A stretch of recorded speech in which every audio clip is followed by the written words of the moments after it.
Hello बच्चों, आज हम क्लास 10th के लिए मैथ्स के इम्पोर्टेंट क्वेश्चन करेंगे। ठीक है।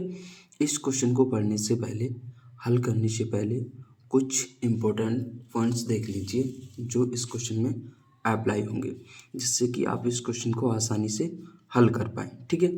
जैसे ये क्या बना है, शंकु। जैसे ये बर्थडे कैप होती है, वो किस आकार में होती है, शंकु। ठीक है। देखिए शंकु का आयतन, शंकु का आयतन क्या होता है, 1/3 पाई आर स्क्वायर एच। देखिए यहाँ से यहाँ तक की ये क्या होती है, शंकु की त्रिज्या, और ये वाली क्या होती है, ऊंचाई। ठीक है। और यहाँ से यहाँ तक जो इस तरीके से होती है वो क्या होती है, तिर्यक ऊंचाई, जिसे हम एल से लिखते हैं। ठीक है। अर्धगोले का आयतन, देखिए गोला होता है, उसका कटा हुआ भाग क्या कहलाता है, आधा अर्धगोला। यहाँ से यहाँ तक की अर्धगोले की क्या होती है, त्रिज्या आर है, तो इस अर्धगोले का आयतन क्या होगा, 2/3 पाई आर क्यू। ठीक है। आप समझ के शंकु और अर्धगोले का आयतन। अब देखिए, अब इस क्वेश्चन को पढ़िए। एक ठोस एक अर्धगोले पर खड़े एक शंकु के आकार का है। मतलब एक ठोस है, अर्धगोले पर खड़े एक शंकु, कहने का मतलब अर्धगोला है, उस पर क्या शंकु खड़ा है। ये अर्धगोला हो गया, इस पे क्या खड़ा है, एक शंकु। ठीक है। तो मैं इस पे शंकु बना देता हूँ। ये बन गया शंकु। ठीक है। जिसकी त्रिज्या, ठीक है, देखिए यहाँ से यहाँ तक की त्रिज्या कितनी है, 1 सेंटीमीटर। तो आप आर बराबर मान सकते हैं, आर बराबर 1 सेंटीमीटर। ठीक है। आर बराबर 1 सेंटीमीटर। ठीक है। अब देखिए यहाँ पे अर्धगोले, अर्धगोले की त्रिज्या 1 सेंटीमीटर और शंकु है, वो अर्धगोले पे ही बना है। बना देखिए, तो यहाँ से यहाँ तक की, देखिए मैंने बताया था यहाँ से यहाँ तक की त्रिज्या शंकु की आर होती है, और अर्धगोले की यहाँ से यहाँ तक की आर होती है। अब देखिए यहाँ से यहाँ तक है। ठीक है। तो आर बराबर 1 सेंटीमीटर दे रखा है, कहने का मतलब शंकु की त्रिज्या भी 1 सेंटीमीटर होगी, अर्धगोले की त्रिज्या भी 1 सेंटीमीटर होगी। ठीक है। आगे पढ़िए क्या है, शंकु की ऊंचाई उसकी त्रिज्या के बराबर है। देखिए शंकु की ऊंचाई ये वाली, अब देखिए ये वाली तिर्यक ऊंचाई होती है और ये वाली ऊंचाई होती है। ठीक है। तो ये वाली होगी, ये एच बराबर कितना हो जाएगा, 1 सेंटीमीटर, क्योंकि उसने कहा है शंकु की ऊंचाई उसकी त्रिज्या के बराबर है। त्रिज्या कितनी है, 1 सेंटीमीटर, तो उसकी ऊंचाई भी कितनी हो जाएगी, 1 सेंटीमीटर, क्योंकि उसकी त्रिज्या के बराबर ही है। अब देखिए ये पूरा एक ठोस बन गया है। ठीक है।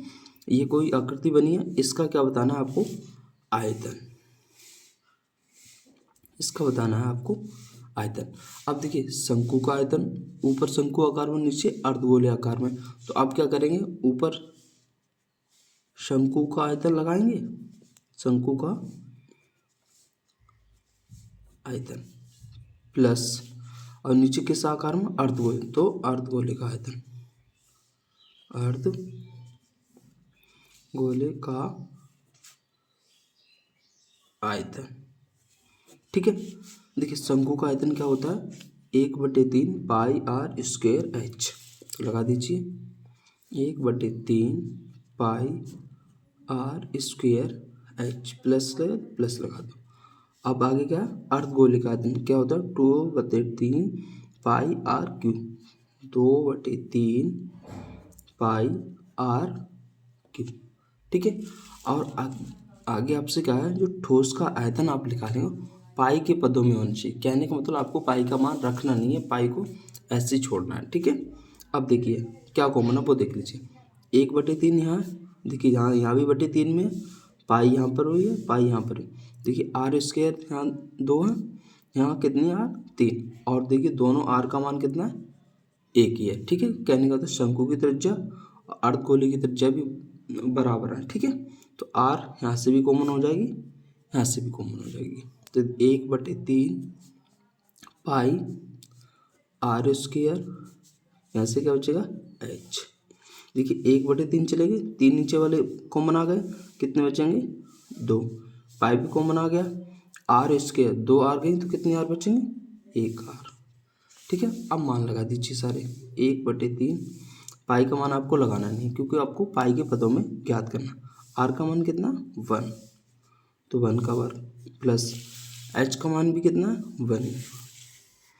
1 प्लस 2 इंटू आर, आर कितना 1।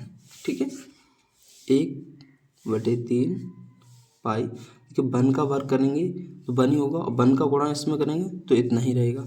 आगे देखिए 1 प्लस 2 एकम 2। ठीक है, 1/3 पाई, 1 और 2 कितना हो जाएगा 3, 3 से 3 कैंसिल, पाई के गुणा 1 से करेंगे तो पाई ही रहेगा।